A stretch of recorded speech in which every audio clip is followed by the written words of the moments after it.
ॐ नमः सिद्धेभ्यः। ॐ नमः सिद्धेभ्यः। ॐ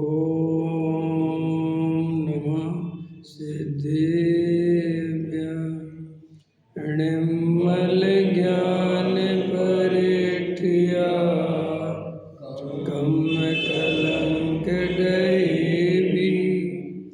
अपाल नवजेण परु ते परमा पिड़वे भी सब कर्म मल का नाश कर हर प्राप्त कर निज आत्म जो लीन निर्मल ध्यान में नम करन कल परमात्मा संतप्त मानस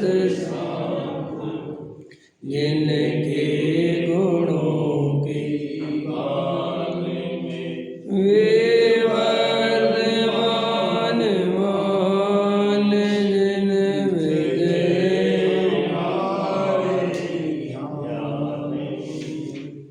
योग सार ग्रंथ गाथा अपनी 16 चल रही है। पृष्ठ क्रमांक 24 गाथा पाठ कर लो। निज आत्मा को जान नाई एक मोक्षी मार्ग है कोई अन्य कारण है नहीं हे योगी जन पहचान लो। हे योगी एक आत्मा का दर्शन ही मोक्ष का मार्ग है, अन्य पर कुछ भी मोक्ष मार्ग नहीं है। ऐसा जान, निश्चय न से तू ऐसा ही समझ। हे धर्मात्मा, इस आत्मा का दर्शन ही एक मोक्ष मार्ग है। यह आत्मा एक समय में अनंत गुण संपन्न प्रभु है। उसे सर्वज्ञ देव के कथन द्वारा बताई हुई रीति से पहले जान। तो वो कहते हैं कि सर्वज्ञ देव के कथन द्वारा बताई हुई रीति से पहले जानो। वो जाने बिना ही लोग धर्म मानने लगते हैं। समझ में आया कि नहीं आया? अपन पंथ संप्रदाय से जाने बिना धर्म मानते हैं। जैसे अपन कहते जैन धर्म सच्चा है, हिंदू कहता हिंदू धर्म सच्चा है, मुसलमान कहता मुस्लिम धर्म सच्चा है, सिख कहता हमारा धर्म सच्चा है। लेकिन वास्तव में धर्म है क्या, ये जानता कोई नहीं है। बस अपनी जाति पंथ संप्रदाय में जन्म लेकर दिगंबर कहता हमारा सच्चा, श्वेतांबर कहता हमारा सच्चा, लेकिन कोई कभी भी जानने की कोशिश ही नहीं करता कि अगर धर्म सच्चा हमारा है तो क्यों है, सच्चाई का आधार क्या है। समझ में आया कि नहीं आया? तो इसलिए आचार्य कहते पहले तो तुम सच्चा धर्म क्या है इसको पहचानो। ये मानने से धर्म नहीं होता। ये जो हम मानते आ रहे हैं पूजा पाठ भक्ति, ये तो हमारी परंपरा से मानते हैं हम। ये कोई हमारे जानने से नहीं आया है। पूजा हमारे पिताजी करते थे, उनने हमें सिखा दी तो हम करने लगे। वे जैसे करते थे वैसे हम करने लगे, भक्ति करने लगे। उनने कहा थोड़ा स्वाध्याय करा करो तो स्वाध्याय करने लगे। उनने कहा गंदोदक लगाया करो तो गंदोदक लगाने लगे। उनने कहा नमोकार मंत्र पढ़ो, चत्तारी मंगल पाठ पढ़ो तो पढ़ने लगे। लेकिन रियल में आचार्य कहते हैं कि ये कोई धर्म परम नहीं है। ये तो सब बाहरी क्रियाएं हैं जो परंपरा से चलती हैं। समझ में आया? और उसको तुम धर्म मान लेते हो और ये तुम्हारा भाव चला जाता है। धर्म तो स्वयं की खोज से मिलता है। धर्म तो स्वयं जानकर स्वयं अनुभव करके प्राप्त होता है। धर्म कोई किसी को दे नहीं सकता। पिता अपने बेटे को संपत्ति तो दे सकता है, लेकिन पिता अपने बेटे को धर्म नहीं दे सकता। समझ में आया? बाहरी क्रियाएं तो दे सकता है। तुम किसी साधु के साथ रहोगे तो क्रिया करना सीख जाओगे। किसी भी मुनिराज के साथ रहोगे, किसी भी साधु के साथ रहोगे तो 15 दिन में साधु की समस्त क्रियाएं हम सीख जाएंगे। किसी ब्रह्मचारी के साथ रहेंगे तो 15 दिन में उनके जैसा खाना पीना उठना बैठना सोना सब क्योंकि वे जड़ की क्रियाएं हैं जिनकी नकल हो सकती है। अभ्यास के द्वारा वो ऐसा भोजन करते हैं तो अपन करेंगे तो अपन को हो जाएगा, और अपन उसको बहुत बड़ा धर्म समझते हैं, जबकि वो धर्म है ही नहीं। वो तो बाहरी जड़ की क्रिया है जिसे कोई भी सिखा सकता है और कोई भी सीख सकता है। उसमें क्या है, जैसे ये मंदिर में अपने यहाँ माली आते हैं, ये धीरे धीरे सब सीख जाते हैं। नहीं समझ में आया, सब सीख जाते हैं, पानी छानना सीख जाते हैं, पुजारी आते हैं, ये सब बनाना सब सीख जाते हैं। और जिस मंदिर की जैसी परंपरा होती है वैसा करना सीख जाए, उसमें है क्या। लेकिन अपन ऐसा समझते हैं कि जैसे ये बहुत बड़ा धर्म, समझ में आया कि नहीं। कोई चावल ले लेगा, है ना, स्वस्तिक बना लेगा, फिर ऐसा कर लेगा, कोई ओम बना लेगा, कोई कुछ कर लेगा, समझ में करते कि नहीं करते लोग। तो वे सोचते हैं कि हम बहुत धर्माते हैं, इसका धर्म से क्या संबंध है, ये तो सब जड़ की क्रियाएं हैं और जो परंपरा से तुम सीखते हो। तो आचार्य कहते धर्म तो अंदर की चीज़ है, धर्म तो स्वयं की खोज करके, अपनी सच्ची पहचान करके, अपना अनुभव करके, मैं कौन हूँ, मेरा स्वभाव क्या है, मेरा कार्य क्या है, ऐसा उसका निर्णय करके जब अपनी वस्तु की पहचान करता है तब कहीं धर्म प्रारंभ होता है। और वो सच्ची वस्तु की पहचान सर्वज्ञ देव के कथन में आई है। माने अगर तुमने कुगुरु कुदेव कुशास्त्र की शरण में चले गए तो भी तुम्हें कोई सच्चा वस्तु का स्वरूप बताने वाला नहीं मिलेगा। इसलिए सर्वज्ञ देव जो वीतरागी हों, जो राग देश से रहित हों, कसाय से रहित हों, ऐसे गुरु ऐसे भगवान ही हमें सच्चा मोक्ष मार्ग बता सकते हैं। जो रागी द्वेषी कसाई है, भले ही गुरुओं का चोला पहन रखा हो, अहंकारी है, तीव्र वासनाओं की आग में जलते हैं, जो अपने को पुजवाना चाहते हैं, भले ही वे नग्न दिगंबर साधु ही क्यों ना हो, वे सच्चे साधु नहीं हैं। जो वीतरागता का पोषक हो, जो राग द्वेष से रहित हो, जिसके लिए सभी के प्रति समानता का भाव हो, समता का भाव हो, जिसे कोई छोटा बड़ा ना दिखता हो, सब में भगवान दिखता हो, समझ में आया, जिसकी वृत्ति एकदम अंतर्मुखी हो, वो ही जीव सच्चा मोक्ष मार्ग बता सकता है। इसलिए यहाँ कहते हैं सर्वज्ञ देव के कथन के द्वारा बताई हुई रीति से पहले जानो, मानो मत। और हमारी आदत क्या है, बचपन से ही हमें मनवा दिया जाता है, हमें कोई जानने का अवसर ही नहीं देता। सब कहते बस मान लो। अगर अपन पूछें कि अपना जैन धर्म से जब मानो, फालतू प्रश्न मत करो, ये नहीं खाना चाहिए, क्यों नहीं खाना, ये फालतू मत बोलो, बस नहीं खाना चाहिए, ऐसे पूजा करनी चाहिए, बादाम चढ़ाना चाहिए, नहीं चढ़ाए तो क्या हो जाएगा, नहीं चढ़ाना चाहिए। सब चढ़ाते हैं, तुम नए आए हो, नई बात निकालोगे तो ठीक है भैया।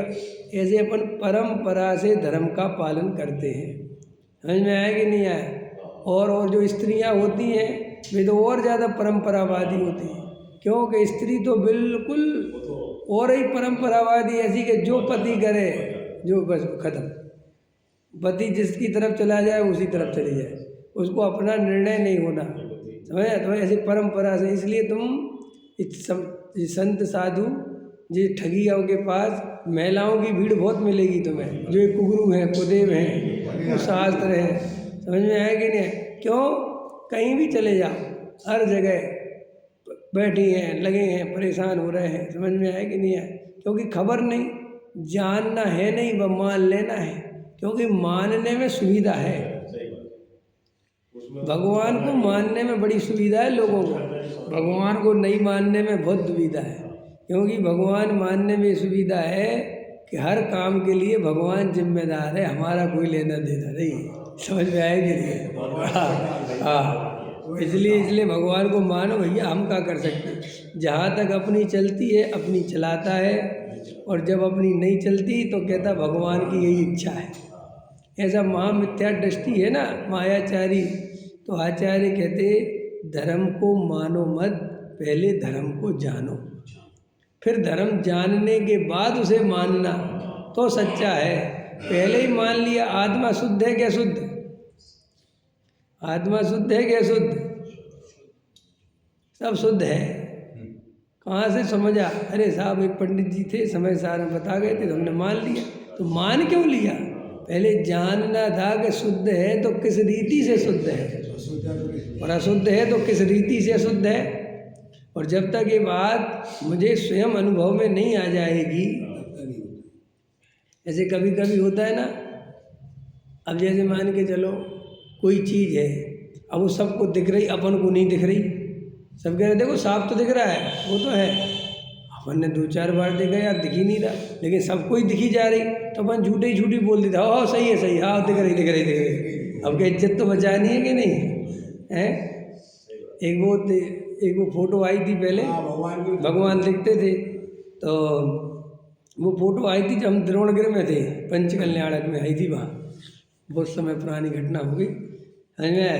तो हम पढ़ते थे स्मारक में, तो वही फ़ोटो आई वो, तो अब फ़ोटो देखें, समझ में आया? तो किसी को दिख जाए, किसी को नहीं दिखे, किसी को दिख जाए, अब ये और हल्ला कर दिया जिसको दिख जाए वो भव्य है। अब मोक्ष इससे ज़्यादा क्या कर सकते हैं?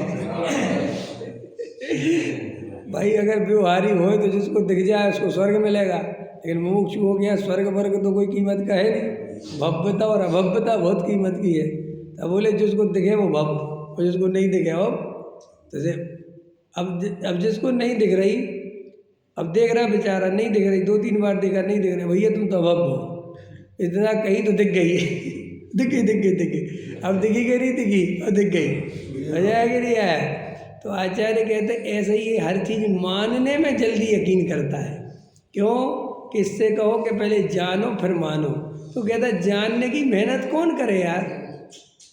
अब माने ना, जब आत्मा शुद्ध है और कुंद कितने लिख गए तो अपन मान ही लो, अपन काहे को परेशान हो? ये हाँ ये खतरा है।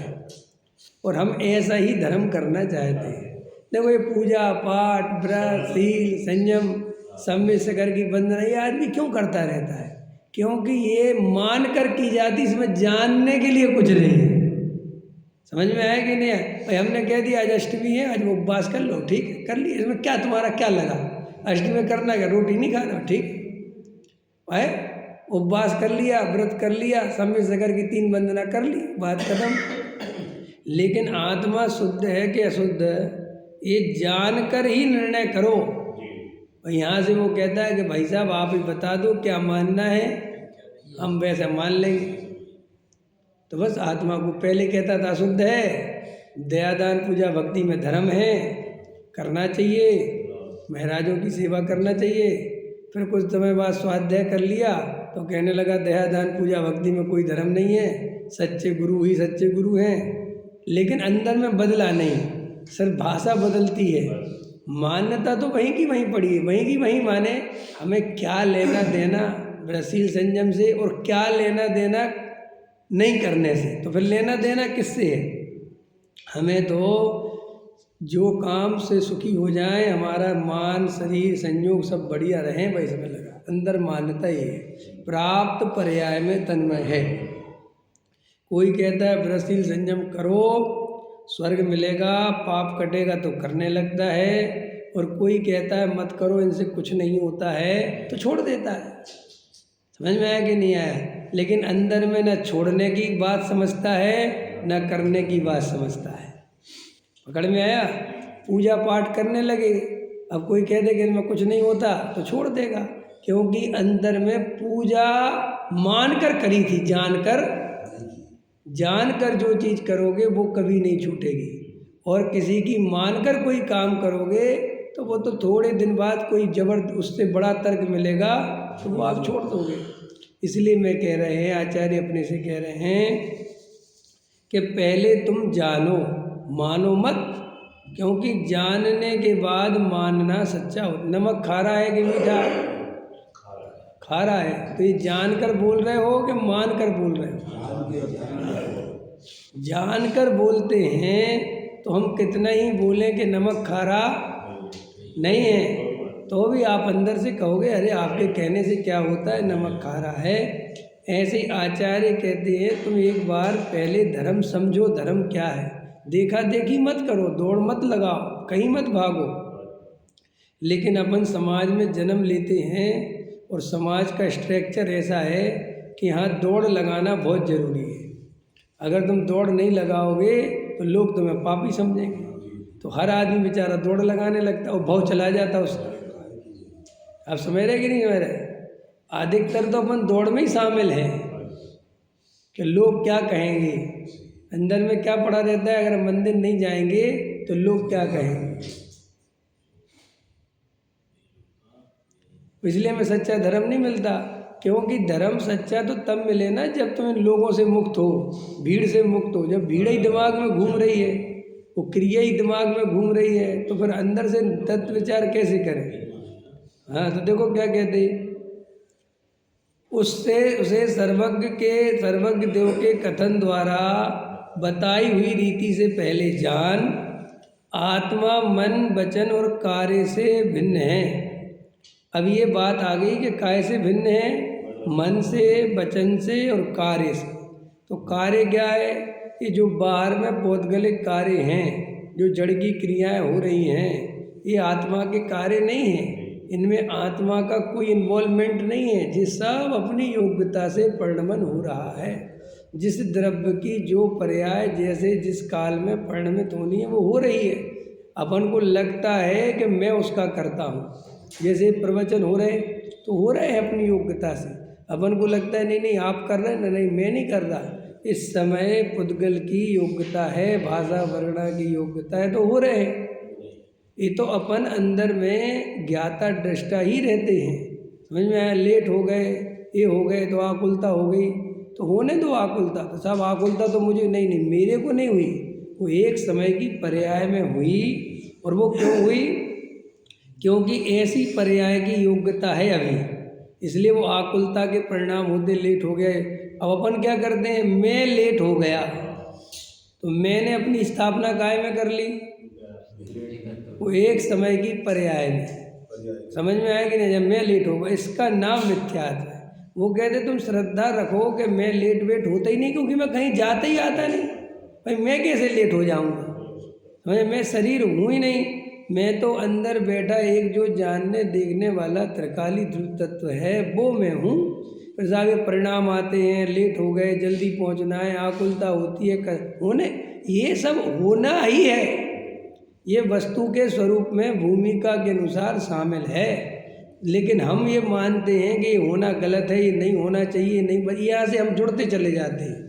आचार्य कहते हैं मन वचन और कार्य ये आत्मा से माने मेरे से भिन्न है। इनका कर्ता भोक्ता मैं नहीं हूँ। पुण्य पाप के राग से तथा गुण गुणी के भेद से भी रहित है। अब ये पुण्य और पाप के परिणाम होते हैं तो किसे होते हैं? मुझे होते हैं। समझ में? भाई ये मिथ्या है, तो मुझे नहीं होते, क्योंकि मैं कौन हूँ? मैं तो वो त्रिकाली द्रव्य हूँ जिसमें पुण्य और पाप कहीं पर भी होते ही नहीं। पुण्य और पाप तो एक समय की पर्याय का विकार है, और वो कर्म के उदय के अनुसार हुए बिना नहीं रहता। समझ में आया? पुण्य और पाप का कर्ता मैं नहीं हूँ, क्योंकि मैं पुण्य करना चाहता हूँ तो भी पुण्य नहीं होता, और जब पाप करना चाहता हूँ पाप नहीं होता। अपनी योग्यता से अपने समय में सब होता है, लेकिन अंदर में क्या लगता है कि मैं करता हूँ। वो पढ़ा ही है, इसलिए तो सम्यक्त कठिन है, क्योंकि वो अंदर में ऐसा लगता है ये तो स्वच्छंद हो जाएंगे। भाई पुण्य भी अपनी योग्यता से, पाप भी अपनी अपनी योग्यता से होता है। ऐसे में लोगों को लगता है पुण्य होता है तो कहते ठीक है, पुण्य तो अपनी योग्यता से होता है, पाप तो हमने किया है। भाई लेट हो गए हम तो हमारी लापरवाही से हो गए ना। हम अगर प्रमाद नहीं करते, हम जल्दी तैयार हो जाते, जल्दी उठ जाते, ऐसा लगता है भाई ये लगना ही तो वस्तु के स्वरूप में भ्रम पैदा करता है। अब कल तुम उठ जाओगे, देखो तुम्हें लगेगा देखो हम उठ गए ना, कल लेट हो गए, हमने आज ताकत लगा के उठ गए। अब आचार्य कहते बस यहीं सब खेल है।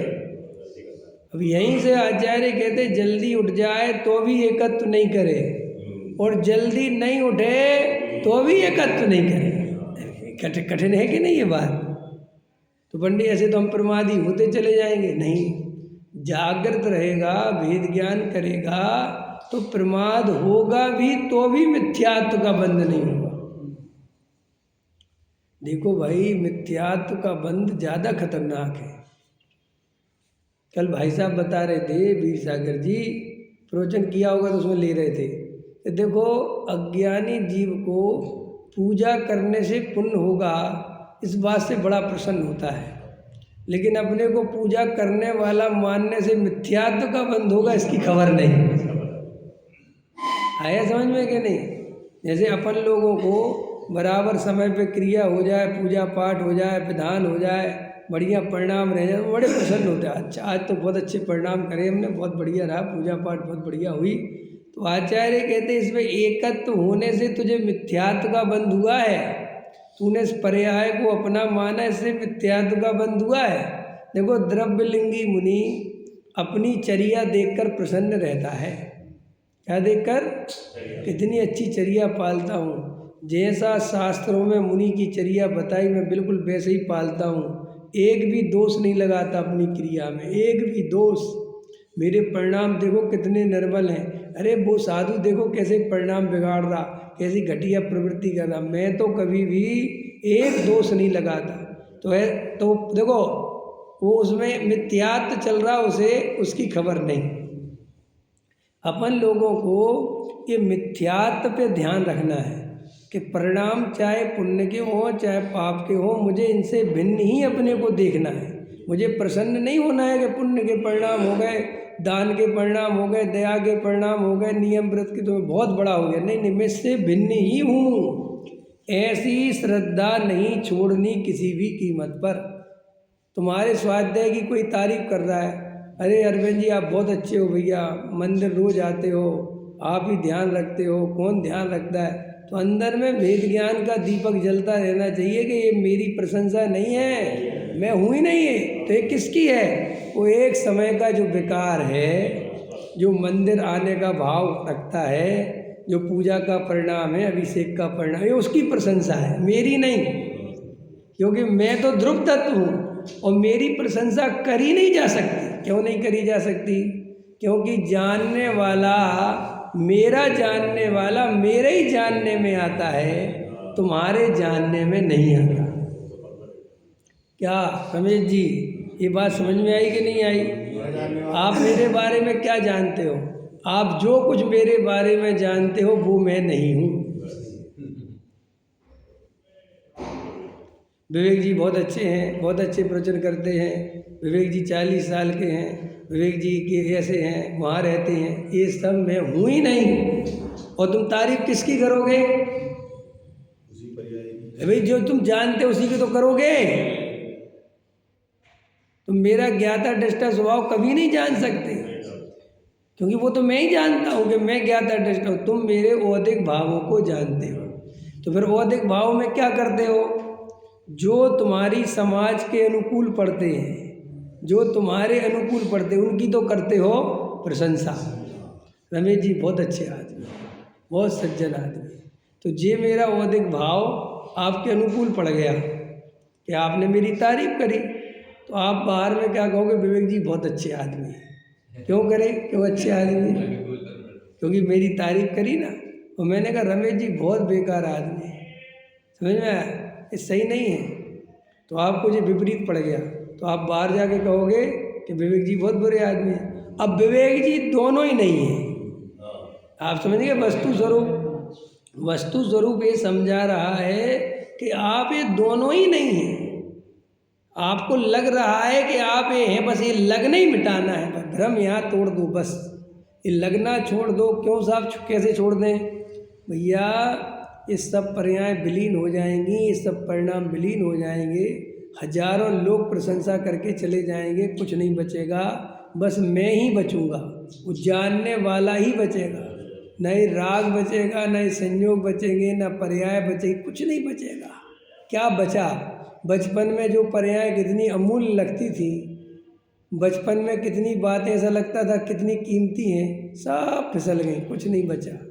जवानी में सब फिसलता चला जाता है। तो जबरदस्ती जीव सोचता है ये कर लूँ। एक आचार्य कहते सब अपने आप परिणमित हो रहा है, तू बिल्कुल चिंता मत कर, तू बस ज्ञाता दृष्टा बन के श्रद्धान रख।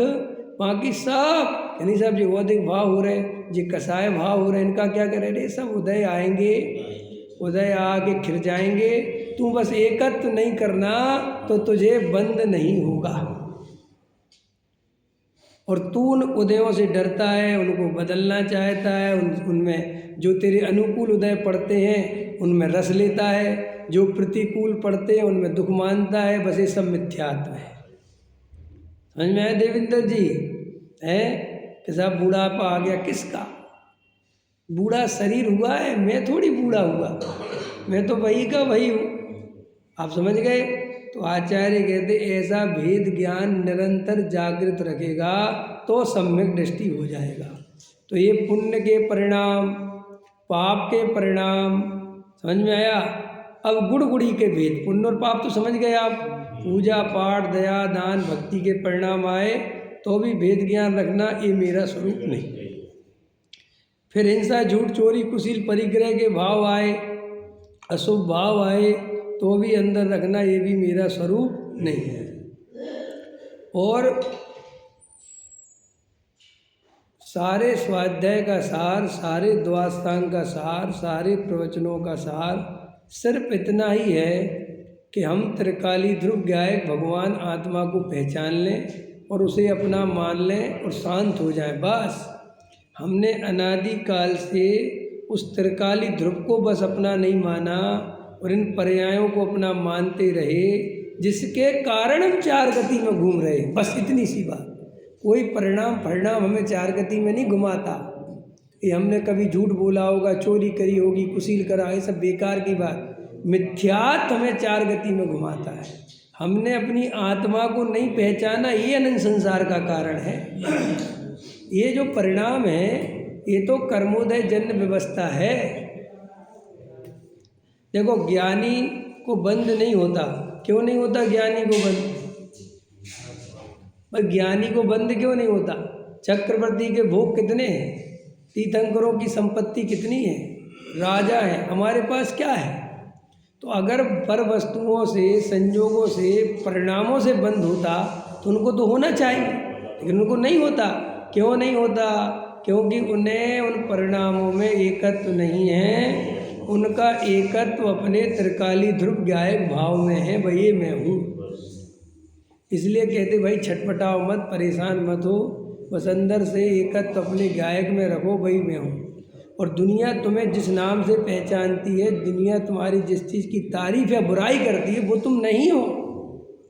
वे सब बौद्धिक भाव हैं और संसार स्वार्थी है, मतलब ही है। भाई हम भीम गली के अनुकूल हैं, हम अरविंद जी के अनुकूल हैं, कि हमारी तारीफ करेंगे, और हमारे के अनुकूल नहीं रहेंगे तो हमारी बुराई करेंगे। तो आचार्य कहते कि भाई ये अनुकूलता और प्रतिकूलता तेरा स्वरूप ही नहीं है। ये सब बौद्धिक भाव हैं और तू इन्हें अपना मानता है, इसका नाम मिथ्यात्व है। क्लियर हो रही ना बात? तो धर्म कुछ नहीं भाई, भेद ज्ञान करना, स्वाध्याय करना, तत्व निर्णय करना।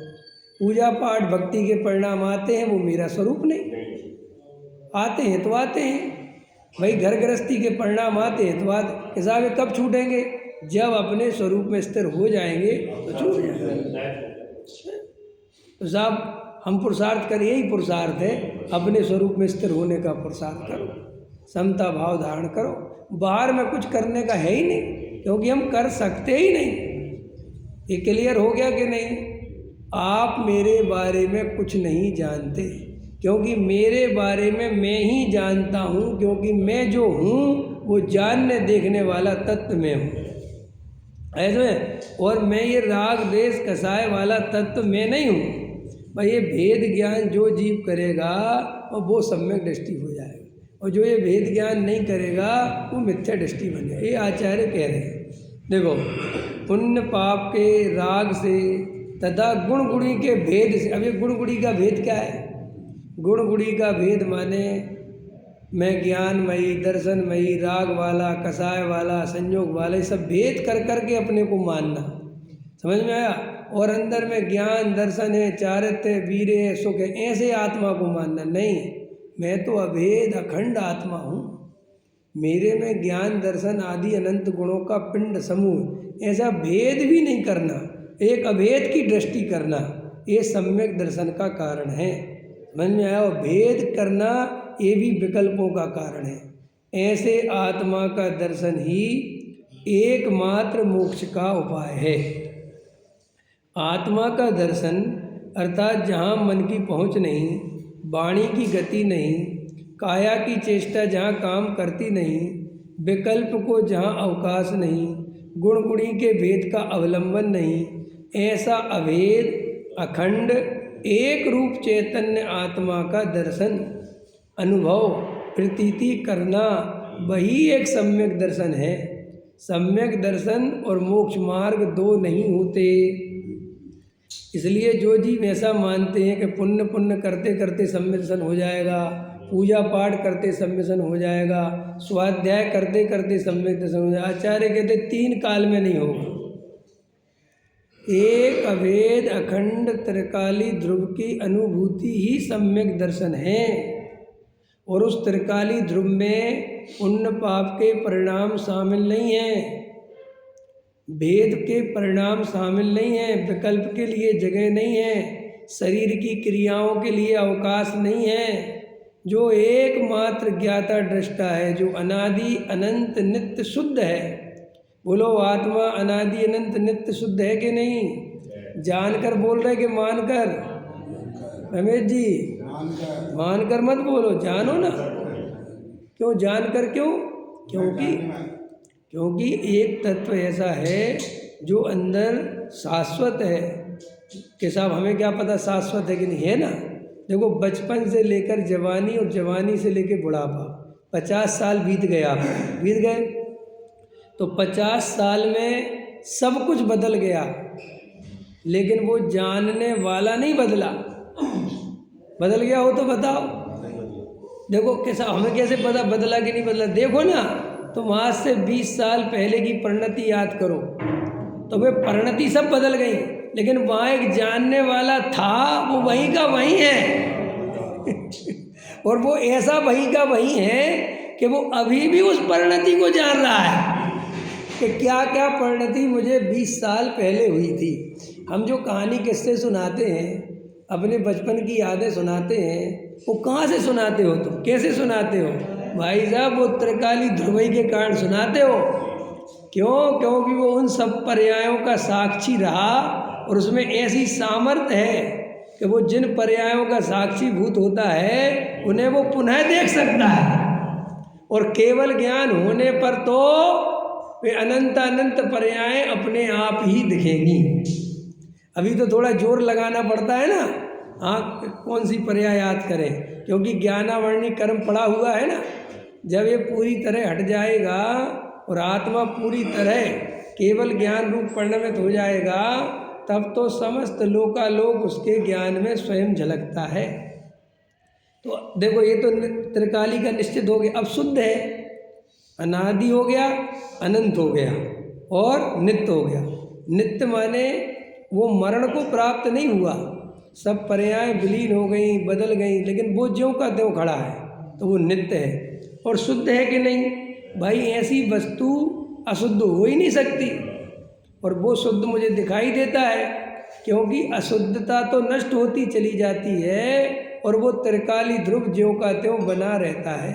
बस वो शुद्ध आत्मा की दृष्टि, उसका नाम सम्यक दृष्टि है। पर अपन करते क्यों नहीं? अपन को आत्मा दिख गया कि नहीं दिख गया, फिर अपन करते क्यों नहीं? क्योंकि अपन को करने की जरूरत ही महसूस नहीं होती। अपन अभी बाहर में इतने उलझे हैं, बाहर में इतना अपना संकल्प विकल्प भरा पड़ा है कि हमें ऐसा लगता ही नहीं कि हम उस ध्रुव को देखें या उसको देखने से कुछ फ़ायदा होगा। अभी हमें संसार में बहुत उम्मीद है सुखी होने की, अभी हमें संसार में हेर फेर करने की बहुत बुद्धि पड़ी है। अभी हमें लग रहा है कि हम दिमाग लगाएंगे तो हम कुछ चेंज कर सकते हैं, हम अपने बच्चे को कुछ बना सकते हैं, हम कुछ मकान दुकान बना सकते हैं और पैसा जोड़ सकते हैं, बुढ़ापे की कुछ व्यवस्था बढ़िया कर सकते हैं। ये बैठा है अंदर में। ऐसा आत्मा तो समझो, वो तो समझ नहीं है, लेकिन अंदर समझे। आचार्य कहते इस कर्तृत्व के कारण आत्मा होने पर भी अनुभव में नहीं आता। देखो भाई, हम सबको आत्मा अनुभव में आ रहा है, लेकिन हमें आत्मा के अनुभव से सुख क्यों नहीं मिल रहा? क्योंकि अभी हमें संसार में बहुत जगह सुख दिख रहा है। अभी हमें लग रहा है बच्चे की शादी कर देंगे, फिर हम तुम्हारा आत्मा शांति से देखेंगे। और हम आचार्य कह रहे कि तुम्हारे आत्मा के देखने से बच्चे की शादी का कोई संबंध नहीं।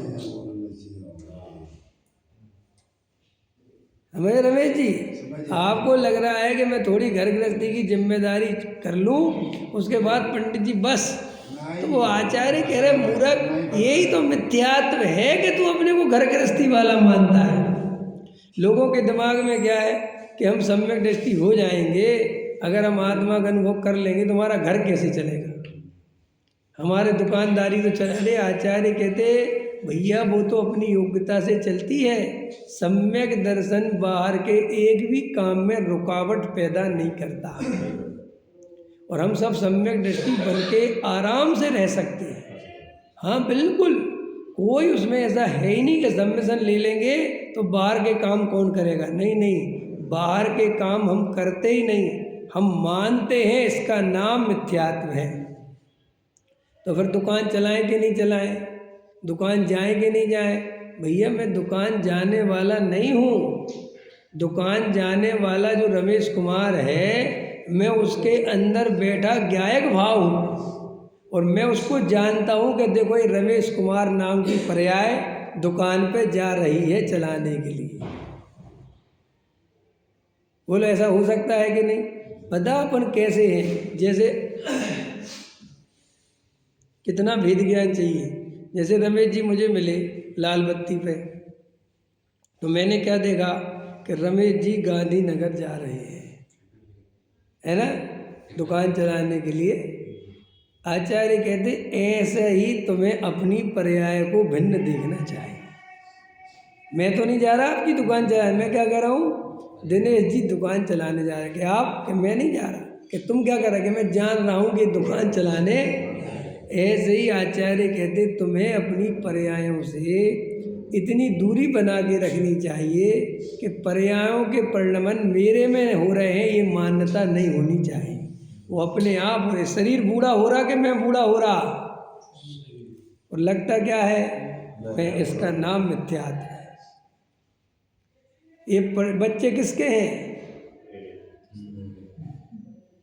बच्चे किसके हैं? कहने में आएगी बस, कहने में आती है, लेकिन अंदर श्रद्धान चाहिए, निर्णय चाहिए कि आत्मा के बच्चे हो ही नहीं सकते। भाई आत्मा के बच्चे कैसे हो सकते बताओ? आत्मा तो अमूर्त है, समझ में आया कि नहीं आया? और ये तो मूर्तिक है। ये मेरा बेटा कैसे, और इसकी जो आत्मा है वो तो 100% अपन को पता है कि भाई साहब ये कहीं और से आई है।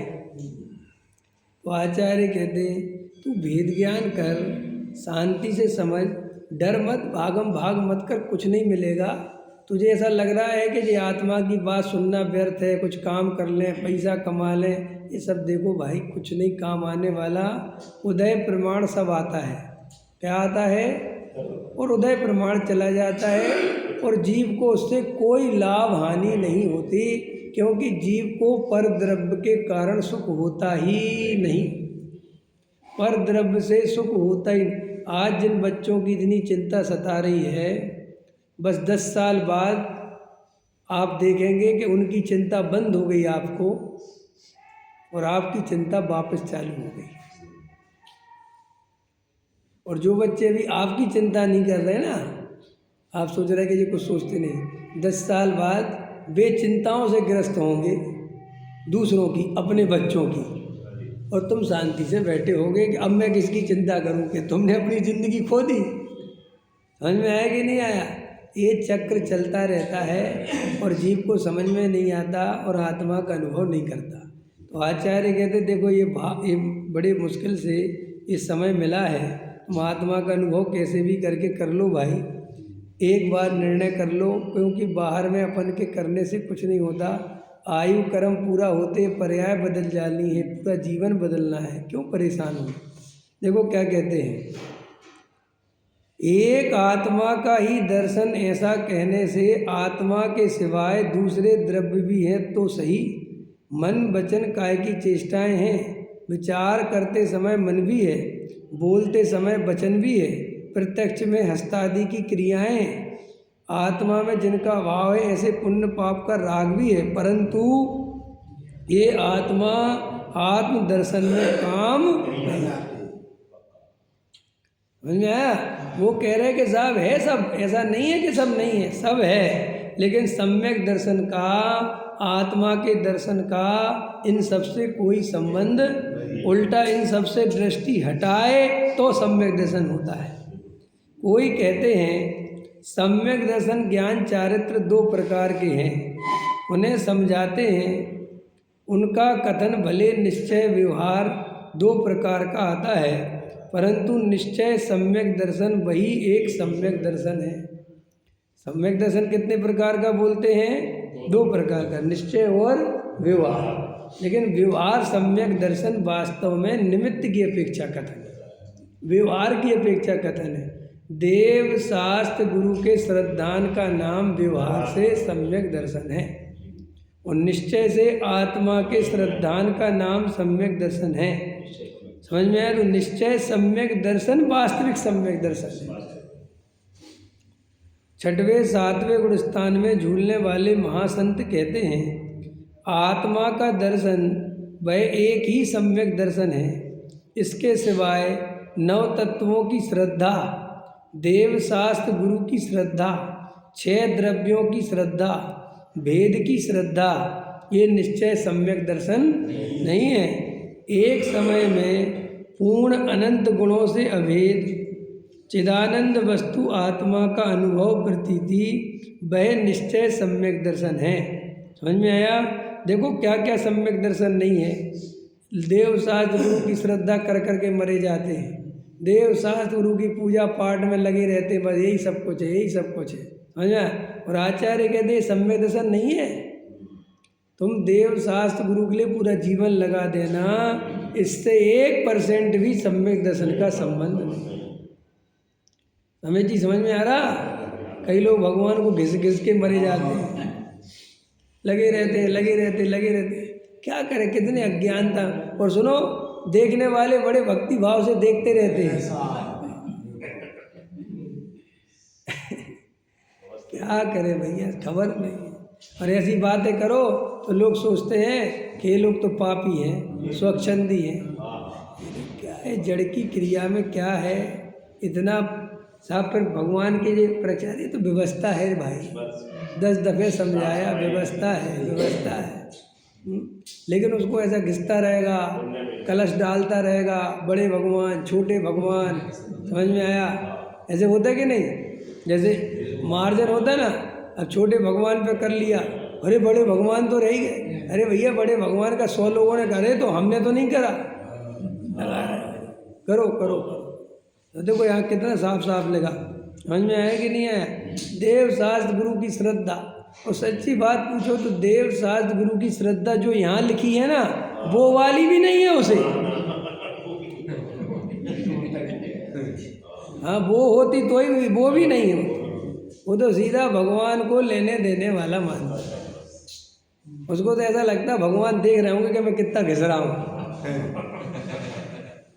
और भगवान बड़े प्रसन्न होंगे कि यही असली आदमी, वहाँ की ढंग से साफ सफाई कोई नहीं करता, यही करता है। कई लोगों को ऐसा रहता है, बहुत क्रिया की बहुत पकड़ रहती है। कई लोग आएंगे मंदिर में तो बस एकदम शास्त्र वगैरह जमाते फिरेंगे, एकदम व्यवस्थित ही वो ऐसे करके आधा घंटा तो इसी में निकाल दिया। समझ में? शास्त्रों को जमाने, और कलशते भी रहेंगे। कई लोग पता नहीं कौन शास्त्र सही नहीं रखते, मैं रोज़ सही रखता हूँ, पता नहीं लोगों को समझ में नहीं आती। तो तू काय को रखता है भाई? इतनी कसाय करता है तो रखता काय को? रखे रहे नहीं साहब, पाप लगेगा, उन्हें लगेगा, तेरे बाप का क्या जा रहा, तूने रखे। नहीं साहब, जिनवाणी का वर्ण होने दे, वर्णवाद जिसने करा उसे होगा। जब तू इतनी कसाय करता है तो तू तो मुफ्त में बंद कर ही रहा है ना। होता है ना रमेश जी ऐसा, और मज़ा इसी में आता है, मज़ा भी इसी में आता है। आत्मा की बात सुनने में मज़ा नहीं आता, कसाय की बात सुनते ही मज़ा आता है। अब मज़ा आ गया, समझ में आया? और एक त्रिकाली ध्रुव की गीत गाओ सो मरा मरा सा सुनता है। कसायों में उत्साह आता है, निंदा में उत्साह आता है, किसी का मजाक बनाओ तो मज़ा आता है। समझ में आया? कोई ऐसा कमेंट्स करो, कोई तीखी बात करो तो थोड़ा रस आता है। और वेद ज्ञान की बात करो कि भाई तुम आत्मा हो, शरीर आदि की क्रिया तुम्हारी नहीं, सो कहते हाँ ठीक है, ठीक है, आओ। अरे असली बात यही है। समझ में आया कि नहीं आया? ये क्या करें, खबर नहीं भाई। देव शास्त्र गुरु की श्रद्धा, 6 द्रव्यों की श्रद्धा, समझ में आया? वेद की श्रद्धा, 6 द्रव्य रट लिए, जीव पुद्गल धर्म अधर्म आकाश काल, तो समझता है कि मुझे तो बड़ा श्रद्धान है। 6 द्रव्यों के श्रद्धान को संवेदन समझता है। वेद की श्रद्धा आत्मा ज्ञान है, दर्शन है, चारित्र्य है, वीर है, सुख है, आत्मा राग से भिन्न है। और राग जो है वह शुद्ध नय से ऐसा है, शुद्ध नय से ऐसा है तो आखिर विकार का जीव कई ऐसी बातों को समझता है कि मुझे बड़ा श्रद्धान है। ये सब सम्यक दर्शन नहीं है। देखो गजब की बात है। एक समय में पूर्ण अनंत गुणों से अभेद चिदानंद वस्तु आत्मा का अनुभव हो प्रतीति, वह निश्चय सम्यक दर्शन है। देखो ये बस ये काम करना है। समझ में आया? क्या बोले? एक समय में पूर्ण। एक समय में पूर्ण माने, एक समय में पूर्ण माने अभी इसी समय मैं परिपूर्ण भगवान हूँ, मुझे कुछ होना जाना नहीं है। कैसा मोक्ष तो चाहिए नहीं चाहिए, ऐसी श्रद्धा चाहिए, ऐसी परिपूर्णता का अर्थ होता है जहाँ पर भगवान आत्मा परिपूर्ण ज्ञायक ऐसा दृष्टि में आया कि जहाँ भगवान बनने की इच्छा भी निकल गई, जहाँ निर्जरा संवर की भी इच्छा, मोक्ष की भी इच्छा निकल गई। वाह, मैं अपने में परिपूर्ण ज्ञायक। कि जब आपको निर्जरा बहुत हो रही होगी, अरे मुझे क्या लेना देना निर्जरा से, ऐसा निर्णय। समझ में? एक समय में पूर्ण अनंत गुणों से अभेद, और मेरे में कोई गुण नहीं है, मैं तो अखंड अभेद त्रिकाली ध्रुव हूँ। भेद याद करना ये मेरे बस की बात नहीं, तो कमजोरी है भेदों को याद करना। भेदों को क्या याद करना, अभेद में आनंद की अनुभूति होती है। समझ में आया? चिदानंद वस्तु आत्मा का अनुभव प्रतीति। देखो अनुभव और प्रतीति, अकेला प्रतीति क्यों नहीं लिया, अकेला अनुभव क्यों नहीं लिया? क्योंकि अनुभव भी जरूरी है और अनुभव के बाद प्रतीति जरूरी है। और सम्यक दर्शन का लक्षण प्रतीति है। प्रतीति होगी, अनुभव के बिना प्रतीति, वही निश्चय सम्यक दर्शन है। बीच में पुण्य दया दान आदि के व्यवहार आते जरूर हैं, परंतु वे धर्म नहीं, वे तो बंध के कारण है। अनुकूलता से कहिए तो इस व्यवहार को अंतर स्वभाव की दृष्टि में निमित्त कहने में आता है, और प्रतिकूलता से कहिए तो ये बंध का कारण है। समझ में आया? तो भैया अपन को एक त्रिकाली ध्रुव की दृष्टि करनी है, यही मैं हूँ। बाकी बाहर के कार्य अपनी योग्यता से परिणमित होते हैं, ये दृढ़ निश्चय करो। देखो तीव्र मिथ्या दृष्टि को ऐसा कर्तृत्व का भूत रहता है कि उसे कोई याद भी दिलवाए ना कि तुम इनके कर्ता धर्ता नहीं हो, क्यों इतनी कसाय कर रहे हो, तो कहता बंद करो ये सब। और जबकि ज्ञानी हो उसको कोई ऐसा याद दिलवाए तो तुरंत शांत हो जाए। सही, कोई किसी समझ में आया कि नहीं आया? शांत होना सीखो, अपने स्वरूप में रहना सीखें, वेद ज्ञान करना। हाँ, ऐसा सुनते ही साथ ऐसा लगे कि जैसे बस किसी ने अपने को जड़ी बूटी सुंघा दी। सहजानंद